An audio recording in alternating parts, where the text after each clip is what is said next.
How does God look at every individual? Equal? Does he give a handicap for one versus another? Does he look at the achievements of the individual? One person achieved more, another person achieved less. Achievement doesn't mean just financial or professional achievement. Achievement could mean doing goodness and kindness, mitzvahs, achieving doing mitzvahs. So naturally, we'd look at, someone who is fully engaged in Torah mitzvahs, that they've and have accomplished much with their inner world of changing their outer world, that they've had an influence, and therefore would say, hmm, that person is a well-accomplished individual, and in God's eyes, is a greater individual. Or we say, no, no, God looks everybody equally, and he's very inclusionary, and therefore, no distinctions.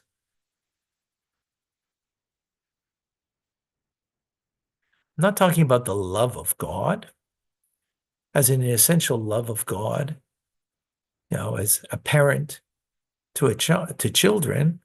The essential love is equal, no doubt. I mean, proper parent, right? Would be equal. So I'm not talking about the love. We're talking about how they view the child. Which one's greater? You might say, well, don't look at, see them in greatness, just, love them equally. That's, you know, a bit naive because we all look and have a perspective on people, on one's children. So what should that perspective be? The love is equal. I'm not talking about the love, talking about how you view them in their accomplishments, let's say, for example. What makes one person more accomplished than another? The more mitzvahs you do? Of course, it's not the more money you make. That's not the Jewish way. But perhaps it's the more mitzvahs that we do. I'm Rabbi Ronnie Fine, coming to you from Chabad Zuch and Kadesh in Montreal, Canada. It's a privilege and a pleasure to share with you the Tanya. We conclude today chapter 15. The teachings today are crucial to understand how God looks at us, how we should look at another, how we should look at each other. What would be the measuring of an individual? Not about the judgment. I mean, even though, that we perceive some kind of judgment, not so much about the judgment. What does it mean to truly serve God? Is it the accumulation of mitzvahs that, I do 33 mitzvahs a day and my friend does 37. My other friend does 31. So, I'm in between. So does more mitzvahs, so they're greater. And of course, human nature would suggest that that's how we would evaluate. Not necessarily that we're sitting in the seat of evaluation, and that's not the point, but God does, for sure. So how does he evaluate? So in today's teachings, we will understand what does it mean to serve God versus not serving him. Serving is a judgment, someone who serves. So how do you judge who someone is serving? And of course, someone serves God. That's amazing. As opposed to someone who doesn't. Like we spoke in the previous class, that you can have a Bainani, someone who has self-mastery, but he doesn't really serve God because it comes so easy and there is no challenge. So with this, and someone who serves who's got the challenge and overcomes the challenge. And the stronger the challenge overcoming, right? So with this now we can understand an interesting statement in the Talmud. The Talmud says, who is the one who serves God? Is someone who studies, back in the day, the Talmudic teachings or the Mishnaic teachings 101 times. Why 101? Because the cultural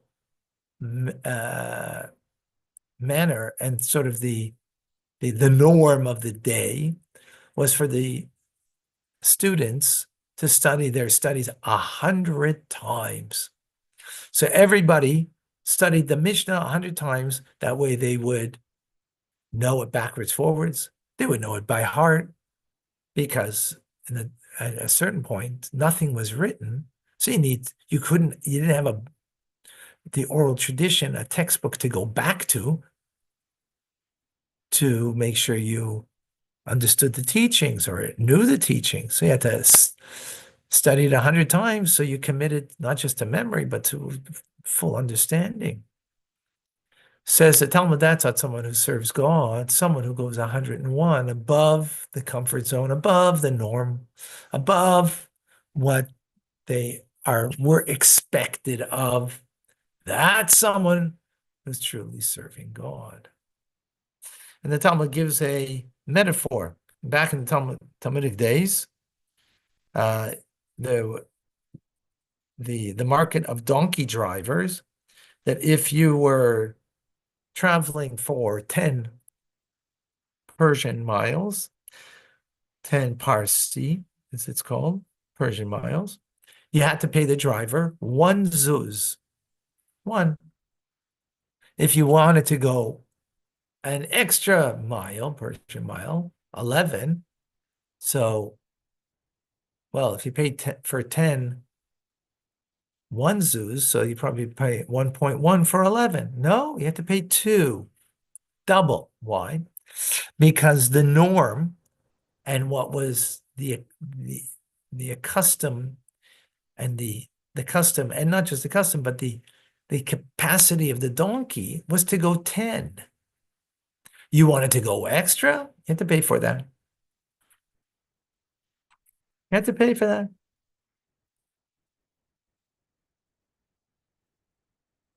Right? You're exerting the donkey and exerting the driver. That is not the normative way that their route was for 10, not 11. So therefore, that was a metaphor. So therefore, someone who serves God is someone who goes beyond what their comfort zone is. And that's why they're called someone who serves God, right? They change their habitual nature. How do you get to do that? So 2 ways, the Alter Rebbe says. How do you change your habit? One is, if you think about God and your relationship to God, you contemplate the greatness of God, and that arouses your heart, that gives you then the power to overcome your nature. Your nature is such and such. Well, I just thought about God and what he needs from me. And that brought a feeling in my heart. And that gave me the power to transcend my nature. Right?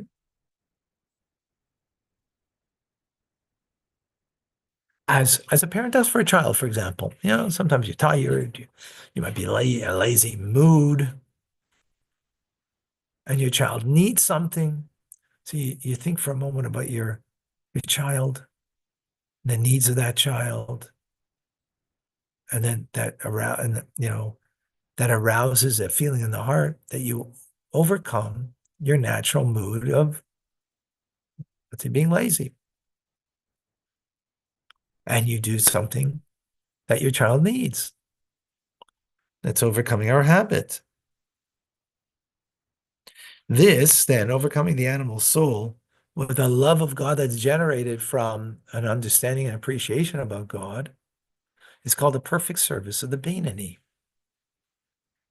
Now, another way is that you don't use your mind to generate a feeling in your heart, and it might be a mitigated feeling, somewhat, not fully, but using your mind to try to inspire the heart to bring you to action. But then there is also the inherent love that we have of God that's hidden in our heart, excuse me,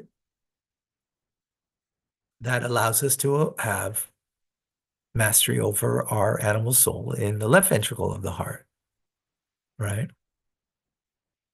That's also serving God. It's an imperfect service because you're taking from what's natural of love, that as opposed to creating that love by thinking about God and his greatness and your relationship and what he needs from me, and to inspire the heart, right?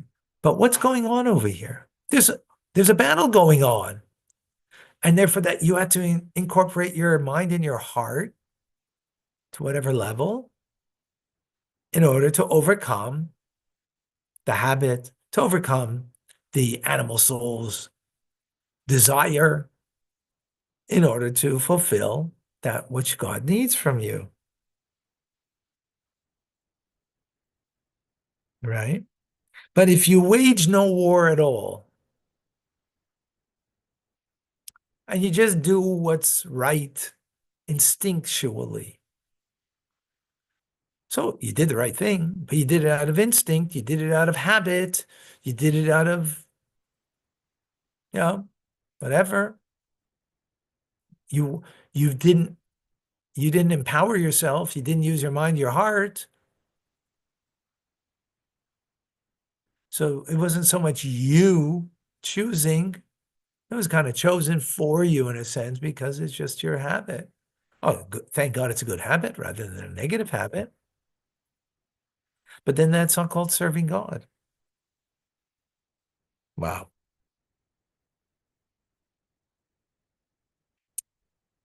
So what comes out of here?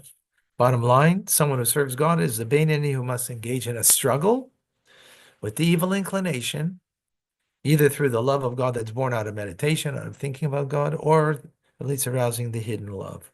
Wow, this is amazing. So how does God think about me versus anybody else? Well, how much am I overcoming my struggle? We all are on different levels on a rung on the ladder. Which rung we're on is of no consequence. Because someone might be way up here, but they're going down. Someone might be way down here, but they're moving up. Service of God means you're moving up in the struggle of your animal soul that you overcome. That's what it means truly to serve God. That's why you really can't judge another person, because do I know that person's what they're struggling with, how much they're struggling? It may seem that, all they can do is control their temper, but maybe it took so much for them to control that temper. But that's a real, conquering the animal soul. Whereas for me, I don't have that to deal with. So what am I reining in? What am I struggling with? What am I overcoming? That I am choosing it by using my mind to think about about God, or incorporating the hidden love of my soul to overcome the challenge. This is truly. So what comes out of here is, Western culture is all about, the grade that you got marked. So if you're in medical school and you got perfect scores, amazing. Now, that's the way it should be for medical school, but it shouldn't be that way for life. For life is how much am I overcoming my comfort zone? How much am I overcoming my self-directed nature of the animal soul? How much am I engaging with that to go above and beyond? And that can be very nuanced, not black and white. It's very powerful. So as elevated and as lofty you and you might be, you know, always there's always to be do more, become more, to do 101 versus following 100. Now, if you always did 101, then that becomes your new box that you live in. Oh, everybody does 100. I do 101, but I always do 101. So the 101 becomes my limitation. We know this that anybody who is um, training for something like the Olympics or for professional, uh, sport, they're always looking in their training to become stronger, to become more agile, and whatever is necessary to perform better and better. You're never satisfied. So if it comes to winning a trophy, you're never satisfied. That you're always training and working on yourself physically, and that's not your life, right? The competition to win it's not your life. It brings glamour. It brings a sense of fulfillment, of self-worth. That's a problem in and of itself. You're whole, you're complete, you're worthy not because you did something, because you are something.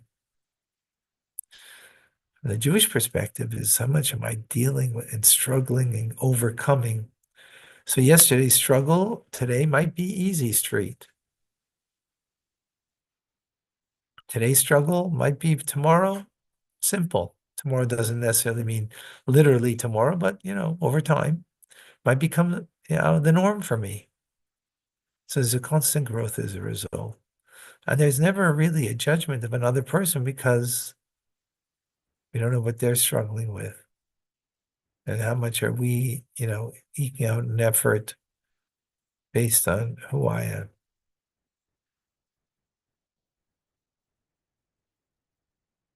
Very powerful. Any questions?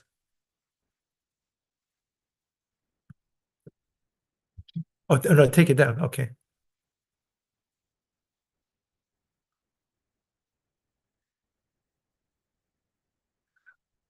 Well, okay, let's see some questions here. I thought I saw.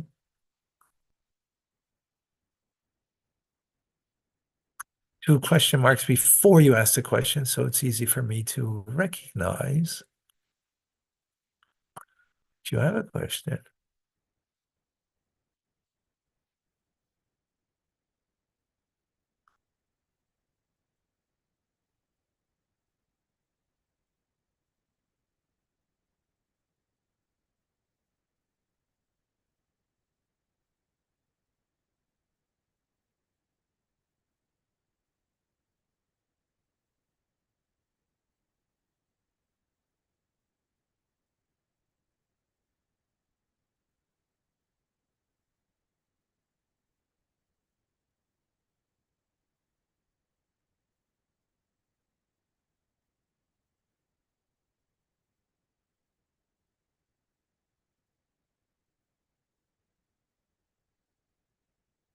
Vicky, like what you said, I never thought my struggle would be my asset.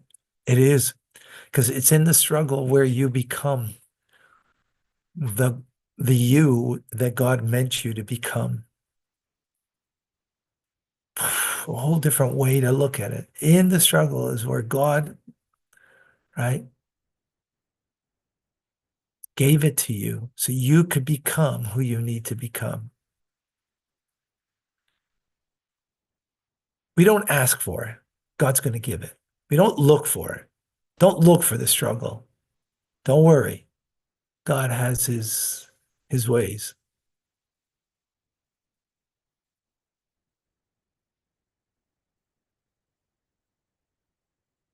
Yeah.